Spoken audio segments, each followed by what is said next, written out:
ஒரு அசுர ஒரு ஹிட்லர் தனத்துக்கு ஒரு கடிவாளம் தமிழ்நாட்டில் தான் போட்டிருக்கு. 2 நாளைக்கு முன்னாடி ஒரு நல்ல விஷயம் நடந்தது. பலார்னு ஒரு எம்பிக்கு அறை விழுந்தது, கேள்விப்பட்டிருப்பீங்க. அது வந்து சாதாரண அறை இல்லை. இந்த ஆட்சி அமைக்க போகிற, மத்தியில் ஆட்சி அமைக்க போகிற அந்த ஆட்சியாளருக்கு விழுந்த அறை தான். இனிமேல் ஏதாவது ஒன்று விழுந்துச்சுன்னா இப்படி தாண்டா அரைவோன்னு ஒரு பெண்ணு இன்னொரு பெண்ணை அரைஞ்ச நாள். இப்போ ஒருத்தர் கொஞ்ச நாளைக்கு முன்னாடி நான் தான் கடவுள்னாரு, கேள்விப்பட்டிருப்பீங்க. நான் தான் கடவுள். எங்கள் அம்மா செத்த பிறகு இப்போ தான் எனக்கு ஞானோதயம் வந்துச்சு சொன்னார், கேள்விப்பட்டிருப்பீங்க. அவர் சொன்னதை நான் அப்படி சொல்கிறேன். என் தாய் உயிருடன் இருக்கும் வரை நான் பயாலஜிக்கலாக பிறந்தவன் என்றே நினைத்து வந்திருக்கிறேன். அவர் மறைவுக்கு பின் நான் எனது அனுபவங்களை திரும்பி பார்க்கையில் நான் கடவுளால் அனுப்பப்பட்டவன் என்று நம்புகிறேன். இந்த பலம் எனது உடலிலிருந்து வருவதல்ல, இது எனக்கு கடவுளால் அருளப்பட்டது. யார் சொல்கிறார்? மோடி. அதனால்தான் கடவுள் எனக்கு திறமை, பலம், தூய நெஞ்சம் இவை அனைத்தையும் செய்வதற்கென உத்வேகம் இவற்றை கடவுள் கொடுத்திருக்கிறார். நான் கடவுள் அனுப்பி வைத்த தூதனன்றி வேறு எதுவும் இல்லை அப்படின்னு யார்? மோடி இப்போ இன்னைக்கு பிரதமரானவர் சொல்லியிருக்கார். அண்ணன் பேசும்போது சொன்னாங்க 1.2 kg தான் எல்லாருக்கும் மூளை இருக்கும், இவங்களுக்கு என்ன 20 கிலோ இருக்குன்னு. நமக்கு 1 கிலோ தான். ஆனால் இந்த மூளையை வச்சு நான் ஏன் உங்கள் முன்னாடி வந்து நின்னா அது கலைஞர் தான். கலைஞர் இல்லைன்னா இந்த மூளை கிடையாது. நிறைய பேருக்கு தெரியாது. அவர் இல்லைன்னா நம்ம மேடையிலே கிடையாது, முன்னாடி உட்காந்துருக்க முடியாதுன்னு நிறைய பேர் தெரியாமல் அவன் நான் தான் வந்தேன் என்னால் தான் வந்தேன்னு அவன் பேசி தர்றான். சத்தியமாக அது கிடையாது. அவர் இல்லைன்னா நாம் இல்லை. பெரியாரும் கலைஞரும் இல்லைன்னா சத்தியமாக கிடையாது. அதனால் நமக்கு மூளை 1.2 கீழே தான். தம்பி செந்தில்வேல் சொன்ன மாதிரி இன்றைய நாள் இது ஒரு வெற்றி நாள். இது ஒரு 40க்கு 40. இது அண்ணன் கலைஞருடைய 101வது பிறந்த நாள் மட்டுமல்ல, தமிழகத்தின் வெற்றி நாள், வெற்றி விழா எடுக்கும் நாள், 40க்கு 40 கொண்டாடும் நாள். அது வந்து மாறுதட்டணும். அன்னைக்கு நான் எப்பயும் இந்த கணினி பார்க்குறதில்ல, இருந்தாலும் ஒரு நல்ல விஷயம் ஒன்று வந்துச்சு. 40க்கு 40 வழங்கிய தமிழ்நாட்டு மக்கள் முட்டாள்கள் இல்லை அப்படின்னு ஒருத்தர் போட்டிருக்கார். முதலில் 5 ஆண்டுகளே தேவையில்லை. திமுக கூட்டணியின் 40-40 வென்றதின் மூலம் முதல் நாளிலேயே பாஜகவின் முதுகெலும்பை உடைத்திருக்கிறது. அதான் என் தம்பி சொன்னார். முதுகெலும்புனா ஒரு அசுர ஒரு ஹிட்லர் தனத்துக்கு ஒரு கடிவாளம் தமிழ்நாட்டில் தான் போட்டிருக்கு. இந்த 40 இடங்களை பாஜக கூட்டணிக்கு கிடைக்காமல் செய்ததின் மூலம் இனி சாதாரண மெஜாரிட்டிக்கே தீவிர இந்துத்துவ எதிர்ப்பாளர்களான சந்திரபாபு நாயுடு, நிதிஷ்குமார் ஆதரவை கையேந்தி நிற்கும் நிலை மோடிக்கு வந்துவிட்டது. இனி ஒவ்வொரு சட்டமன்ற மசோதாவையும் தான் தோன்றித்தனமாக கொண்டு வந்து நிறைவேற்றிட முடியாது. அது அரசியலமைப்பு சட்டத்திற்கு எதிராக இருந்தால் கூட்டாளிகளை எதிர்ப்பார்கள் எனும் அச்சத்தை உருவாக்கிய நாள். நம்ம 40 கொண்டு வந்தது, 40 ஜெயிச்சது இன்னைக்கு இந்தியாவுக்கே ஒரு பெரிய ஒரு கலங்கரை விளக்கமாக இன்னைக்கு பேசப்படுதுங்கிறதுக்கு இதெல்லாம் நான் சொல்கிறேன். இனி விவசாயிகளின் போராட்டம் நடந்தால் அதை அயல்நாட்டு சதி என்றோ, நம் நாட்டு விவசாயிகளை அந்நிய கைகூலிகள் என்றோ எகத்தாளம் பேசிட முடியாது. 2 நாளைக்கு முன்னாடி ஒரு நல்ல விஷயம் நடந்தது. பலார்னு ஒரு எம்பிக்கு அறை விழுந்தது, கேள்விப்பட்டிருப்பீங்க. அது வந்து சாதாரண அறை இல்லை. இந்த ஆட்சி அமைக்க போகிற, மத்தியில் ஆட்சி அமைக்க போகிற அந்த ஆட்சியாளருக்கு விழுந்த அறை தான். இனிமேல் ஏதாவது ஒன்று விழுந்துச்சுன்னா இப்படி தாண்டா அரைவோன்னு ஒரு பெண்ணு இன்னொரு பெண்ணை அரைஞ்ச நாள். விவசாயிகளை பேசுனதுக்காக தான் வந்தது. சாதிவாரி கணக்கெடுப்பு நடத்த மாட்டோம் என இனிமேல் முழங்க முடியாது.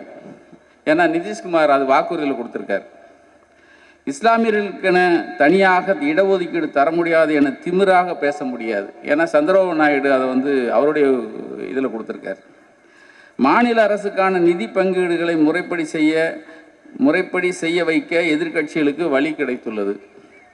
அசைக்க முடியாத கற்கோட்டை என நீங்கள் முழங்கிய உத்தரப்பிரதேசத்தையே பிரித்து அப்படி கிழிச்சு போட்ட அந்த 40க்கு 40 நமக்கு கிடைச்ச மாதிரியே உத்தரப்பிரதேசமும் கிழித்து போட்டு விட்டது. அரை சங்கித்தனம் ஏதுமின்றி பாஜகவை உறுதியாக எதிர்த்து நின்றால் 100 விழுக்காடு மக்கள் ஆதரவு கிடைக்கும் என்பதை ஒரு தென்கோடி மாநிலத்தில் இருந்து எங்கள் தலைவர் மீண்டும் நிரூபித்துள்ளார்.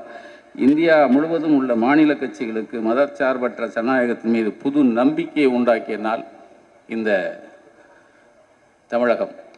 அதை பாராட்டி எடுக்கிற வெற்றி விழாவாக தான் நான் பார்க்குறேன். ஏன்னா தம்பி பிரபாகர் எடுக்கிற தலைவராக இருந்து எடுக்கிற விழா. கல்கி ராஜேந்திரன் எங்களுடைய முன்னாள், அதாவது நான் சில முன்னேறு பின்னேறுவோம்ல, எங்களுக்கு முன்னேறாக இருந்தவங்க. அவர் எங்கள் ராம்சார்லாம் ஒரு ரொம்ப நண்பர்கள். அவர் கலைஞர் ஊருக்கு கலைஞரை பார்த்துட்டு வெளியே வராரு. வெளியே வந்து சொல்கிறார் பத்திரிகையாளர்கிட்ட, இந்த மாதிரி நான் போனேன், ரொம்ப ஆச்சரியப்பட்டேன். மேடையில் அண்ணா படம் இருக்குது, பெரியார் படம் இருக்குது, அப்புறம் பேனா வச்சுருக்காரு, ஒரு டம்ளர் தண்ணி வைக்கிறார், எந்த கோப்புமே இல்லை. நான் ஆச்சரியமாக இருந்தது. நான் அவர்கிட்டே கேட்டேன், எந்த கோப்புமே இல்லை, என்ன எதுவுமே பார்க்க மாட்டிங்களா, இல்லை வேறு இடத்துல கோப்புகள் வச்சுருப்பீங்களான்னு கேட்டேன். அப்போ அவர் சொன்னார், இல்லை நான் கோப்புகளை நாங்கள் வந்து தேக்கி வைக்கப்படுறவர்கள் இல்லை, கோப்புகளை துரத்தி கொண்டு ஓடுபவர்கள் அப்படின்னு சொன்னார். அதான் எங்கள் மாசு. நான் ஒரு நாள் அவரை சந்திக்கும் போது சொன்னேன், என்னென்ன மேடை இப்படி இருக்கேன், மேஜையில் ஒன்றுமே இல்லையே, என்ன என் டேபிளில் எந்த கோப்பும் மிச்சம் இருக்காதுண்ணே, எதையும் நான் நிற்க வைக்க மாட்டேன், வந்த உடனே கையெழுத்து போட்டார். ஒரு கலைஞர் சொன்ன அதே வழியில் ஒரு மாதம் நான் ஆச்சரியப்படுவேன். அவருடைய எனக்கு முன்னாடி பேசின செந்தில்வேல் சொன்னார், காலையில் அதிகாலை 4 மணி, இரவும் 12 மணி. காலையில் நான் எப்போ பார்க்கும்போதும் அவர் வந்து வாக்கிங் ட்ரெஸ்ஸில் இருப்பார். எப்போ பார்ப்பார், எத்தனையோ உதவிகளை நம்ம ஃபோனில் சொல்லும்போது அடுத்த நிமிஷம் எங்கள் ஊர், எனக்கு பரமக்குடி பக்கத்தில் செம்மன்குடி, ஒரு சின்ன கிராமம். அங்கே வந்து ஆரம்ப சுகாதார நிலையம், துணை சுகாதார நிலையம் ஒன்றுக்கு சேங்ஷன் ஆகி இது வரைக்கும் கட்டலை. அப்போ அந்த ஊருக்கு நான் எங்களுடைய குலதெய்வம் கோயில் விழாக்கு போயிருந்தேன். அப்போ நான் கேட்டேன், இந்த மாதிரி இப்படி சொன்னாங்க, கோரிக்கையாக சொன்னாங்க. நான் உடனே அண்ணன்ட்ட ஃபோன் பண்ணி சொன்னேன். அடுத்த நிமிஷம் எனக்கு ஃபோனுக்கு வந்தது யார் தெரியுமா, பரமக்குடியில் இருக்கிற சுகாதார நிலையத்துக்கான அதிகாரி எனக்கு ஃபோனுக்கு வந்தார். சார் சொல்லுங்கள் சார், அமைச்சரே பேசினார் அப்படின்னு. இல்லைங்க, இந்த மாதிரி சேங்ஷன் ஆகியிருக்கான், அதுக்கு இடம் இல்லாமல் இருக்குது சார், நான் நேராக போகிறேன் சார், நீங்கள் ஒரு ஆளை சொல்லுங்கள் சார், அங்கே பார்த்துக்குறேன் சார். ஒரு சின்ன கிராமம்தான், ஒரு கிராமத்தில் ஆரம்ப சுகாதார நிலையம் கட்டலை, கட்டலை, அனுமதி கிடைச்சும் கட்டலைங்கிறதுக்கு ஒரு அமைச்சர், சம்பந்தப்பட்ட பரமக்குடியில் இருக்கிற ஒரு அதிகாரி பேசி எனக்கு அடுத்த நிமிஷம் எனக்கு ஃபோனுக்கு வர்றார். இதுதான் கலைஞர் ஆட்சி. இதுதான் கலைஞர் தலைமையிலான முத்தமிழறிஞர் முத்துவேல் கருணாநிதி ஸ்டாலின் அவர்கள் நடத்துகிற ஆட்சி. கலைஞருடைய நகைச்சுவை நயத்தை எங்கள் மணியண்ணன் சொன்னார். எனக்கு அவருடைய நகைச்சுவை நயம் ரொம்ப ஒரு 4-5, ஏன்னா ராவாக இருக்கக்கூடாதுல்ல. ஏன்னா எனக்கு முன்னாடி செந்திவேல் பலார்னு அடிச்சுட்டு போயிட்டார். அதுக்கு முன்னாடி நாம் ஒன்றுமே இல்லை, எனக்கு அப்புறம் தான் பேசியிருக்கணும். அவர் நிருபர்கள் கூட்டம், நான் கலைஞருடைய நகைச்சுவை நயத்துக்கு ஒரு 4-5 சொல்லிவிட்டு அப்புறம் நமக்கும் அவங்களும், நான் வந்து ரொம்ப அவர் கூடலாம் இருந்ததில்லை. நான் வந்து தேவைன்னா பார்க்கறது, கூப்பிட்டா பேசுகிறது, அவ்வளோதான். நம்ம ஒன்றும் ரொம்ப கை கோத்து தோல் மேலே தோல் போட்டு அலைஞ்ச ஆள்லாம் நான் கிடையாது. நிருபர்கள் கூட்டம், கேள்வி, கழகத்தை அழிப்பேன், சபதம் இருக்கிறேன், இது சத்தியம்னு ஜெயலலிதா வந்து ஒரு சவால் விட்டுருக்காங்களே, அதை பற்றி நீங்கள் அப்படின்னு. இது எப்போ கேட்டதுன்னா 2008. அவர் கொஞ்சம் ஓவராக தான் இருக்கும். நேற்று கொஞ்சம் அதிகமாகி விட்டது போலும் சொல்லிட்டு கேப் விடுவார். அவர் எப்பயுமே அதான் கேப் விட்டுட்டு ஒரு சிரிப்பார். சிரிச்சுட்டு நான் சொன்னது கோபத்தை, அதான் கலைஞர். 97 9 பேரை காப்பாற்ற போயிட்டு வந்துட்டுருக்கோம். நான் காட்டுக்குள்ளே இருக்கேன், இவரும் அண்ணனும் பாட்டிலும் 2 பேரும் முதலமைச்சர். அப்போ 2 பேரும் சேர்ந்து பத்திரிகையாளர் சந்திக்கிறாங்க. பத்திரிகையாளர் தான் குண்டக்க கேட்டே இருப்பாங்களே, நம்மளுக்கு தான் தெரியுமே, ஒன்றும் உருப்படியாக கேட்கறதில்ல, அதனால குண்டக்க கேட்பாங்க. கேட்டே இருந்திருக்காங்க. கடைசியில் கலைஞர் கொஞ்சம் கடுப்பாயிட்டார். எப்படி இது முறியடிக்கணும்? ஒருத்தர் கேட்குறாரு, சார் அடுத்த கட்ட நடவடிக்கை என்ன சார் பண்ண போகிறீங்க? எல்லாரும் சேர்ந்து சாப்பிட போவோம் அப்படின்னு போயிட்டார். சமுத்திரம்னு ஒரு பெரிய எழுத்தாளர். கலைஞர் எப்பயுமே அவர் வந்து கடுமையாக விமர்சனம் பண்ணிக்கிட்டே இருப்பாங்க. அப்போ கலைஞர் வந்து ஒரு ப்ரெஸ் மீட்டில் பேசிகிட்டு இருக்காங்க. இவர் அதாவது அன்றைக்கி வந்து ஊழல் பட்டியலில் அதிமுக ஊழல் பட்டியலில் அன்றைக்கி வெளியிடுறாரு. சமுத்திரன்னா இங்கே லேட்டாக வந்திருக்காரு. லேட்டாக வந்தோடனே நீங்கள் என்னை கூப்பிடல, இருந்தாலும் நான் வந்துட்டேன் அப்படின்னாரான் சமுத்திரம். நீங்கள் எங்கள் செய்தியை போட மாட்டீங்க, இருந்தாலும் வாங்க. அதாவது ஒரு மனுஷனுக்குள்ள அத்தனை ஒரு ஒரு அறிவும் ஆற்றலும் நிறைந்த ஒருத்தருக்காக இன்னைக்கு நம்ம பேசிகிட்டு இருக்கோம். காந்தியும் கோட்சேவும் இப்போது இருந்திருந்தாலும் ஒருத்தன் கேட்குறான். இப்போ நடைமுறைக்கு ஏற்ற மாதிரி சொல்லியிருப்பார். காந்தியும் கோட்சேவும் இப்போது இருந்திருந்தால் காந்தியே கோட்சேவை கூப்பிட்டு என்னை சுட்டு கொன்றியா அப்படிம்பாரு. இப்போ அதான் நடக்குது. எப்போ சொல்லியிருக்காரு பாருங்க. அப்போது கலைஞர் இருந்தபோது அவர் கட்டிய அணைக்கட்டு, அவர் கட்டிய அனைத்து கோயம்பேடு பஸ் ஸ்டாண்ட்லேருந்து மெட்ரோ வரைக்கும் செந்தில்வேல் சொல்லிட்டாங்க. ஆனால் கலைஞருடைய நூற்றாண்டில், அந்த நூற்றாண்டில் மாத்திரம் கலைஞர் பேர் வர கட்டியது இருக்கு பாருங்கள். அதை தம்பி சொன்ன மாதிரி இந்த கிண்டி பல்நோக்கு மருத்துவமனை, அது வந்து அமெரிக்கா மருத்துவமனைக்கு இணையாக கட்டியிருக்காங்கிறது நீங்கள் எல்லாரும் பாராட்டுற ஒரு விஷயம். நானும் வியந்து போனேன். நீங்கள் ஏறு தழுவுதலுக்காக நீங்கள் வந்து அலங்காநல்லூரில் ஒரு ஸ்டேடியம் கட்டியிருக்காங்க. எந்த கொம்பனும் அப்படிலாம், அது கலைஞர் பேரால். இந்த பக்கம் போனால் கிளாம்பாக்கத்தில் ஒரு பஸ் ஸ்டாண்டு, இந்த பஸ் ஸ்டாண்டை தூக்கி சாப்பிட்ற மாதிரி ஒரு பெரிய பஸ் ஸ்டாண்ட் கலைஞர் நினைவில் நீங்கள் வந்து திருமண பக்கம்லாம் அவருடைய நினைவு இருக்கிற மாதிரி இந்த ஓராண்டு கட்டிய நீங்கள் விஷயங்கள் எடுத்துக்கிட்டிங்கன்னா இன்னும் 100 ஆண்டு இல்லை, இன்னும் 1000 ஆண்டுகள் கலைஞர் நம்ம முன்னாடி நிற்பாருங்கிறத இன்னைக்கு இந்த ஆட்சி செய்கிற முத்துவேல் கருணாநிதி ஸ்டாலின் அவர்கள் தலைமையிலான நீங்கள் வந்து அரசாங்கம் கட்டியிருக்கிறத உண்மையிலே பாராட்ட வேண்டிய. ஏன்னா கலைஞருக்கு வந்து எனக்கும் கலைஞருக்குமான உறவு ரொம்ப பெருசுலாம் இல்லை. நான் முதல்ல சொன்ன மாதிரி இந்த 9 பேர் காப்பாற்றுறதுக்காக நான் போயிருந்தேன். அப்போ ஏன்னா சோசாரை பற்றி அண்ணன் ரமேசனன்னு சொன்னாங்க, எங்கள் மைப்பாவும் சொன்னார், செந்திவலன்னு சொன்னாங்க. ஏன்னா சோசாரை பற்றி சொல்லும்போது எனக்கு வந்து ஞாபகம் கொஞ்சம் சொல்லணும்ல. ஏன்னா அவர் விமர்சனம் பண்ணதில் ரொம்ப கடுமையாக விமர்சனம் பண்ணுவார். என்னையும் ரொம்ப முண்டக்க திட்டிருக்கார் அவர். ஒரு முறை என்னாச்சு, 9 பேரை காப்பாற்றுறதுக்காக என்னை அனுப்புகிறாங்க. 2 அரசாங்கம் அனுப்புது. நான் போயிட்டு வரேன். போகிறதும்போது என்ன கோபால் மாத்திரம் நினச்சா போகிறாரு, நினச்சா வராரு. ஏன் அவர் பின்னாடியே போலீஸ் போய் வீரப்பனை சுட்டு கொண்டாடின அப்படின்னு துக்குலக்கில் எழுதிட்டார். யார்? ஜோசார். நான் வந்த உடனே கலைஞரை பார்த்தேன். துக்குலக் பார்த்தீங்களான்னார். நான் பார்க்கலண்ணே, நான் படிக்கிறது இல்லை பொதுவாக. துக்குலக்க நான் நீங்கள் மற்றதை சொல்லிடுறாங்க. அப்போ இன்னைக்கு பாருங்கள் அப்படின்னார். வீட்டில் போய் பார்த்தேன். கொஞ்சம் குண்டக்கு முன்னாடி எழுதியிருந்தார். ஏன் இவர் பின்னாடியே போலீஸ் போய் வீரப்பனை பிடிச்சா என்ன? போலீஸ் ஏன் இவ்வளோ மந்தமாக இருக்குது? கருணாநிதி போலீஸ். இதுக்கு கோபால் நான் சொல்லலை, நீங்களே சொல்லிடுங்கன்னாரு. சில விஷயத்தை பாலை நம்மகிட்ட தள்ளி விட்டுருவார் அப்படியே.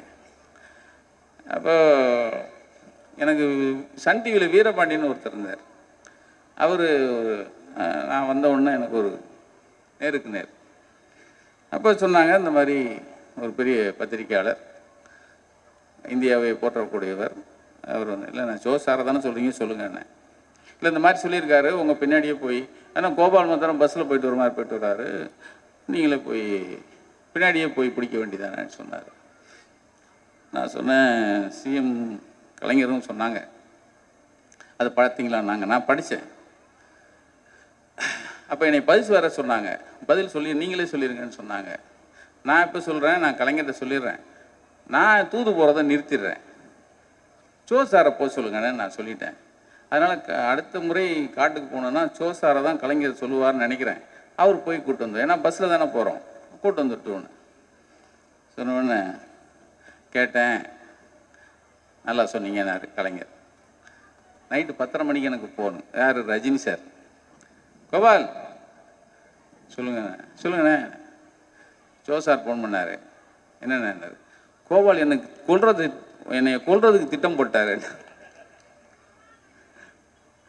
என்னென்ன? நான் ஒரு ஃப்ளோவில் சொன்னேன், அதையும் அது பெருசாக எடுத்து அவர் என்ன சொன்னார். நான் சொன்னேன், ஏன்னா உயிருக்கு போராடிட்டு இருக்கான், அவன்கிட்ட போய் பஸ்ஸில் போகிறாரு, சைக்கிளில் போகிறாருன்னா இதெல்லாம் கொஞ்சம் ஓவரில், அதனால் சரி இனிமேல் நான் அப்படி பேச மாட்டேன்னு சொல்லியிருக்கேன் அப்படின்னாரு.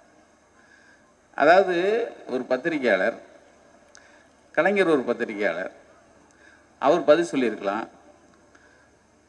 அரசாங்கம் 2 அரசாங்கமும் தூதுவனாக எடுத்து நம்மளை அனுப்புகிறாங்க, இதுக்கு பங்கமும் வந்துடக்கூடாது, அவர் பேசுனதுனால எந்த குறையும் வந்துடக்கூடாது, இதனால் இவன் முடிக்கும் என்றாய்ந்து அதனை அவன் கண் விடல் அப்படிங்கிறதுல கலைஞர் தான்.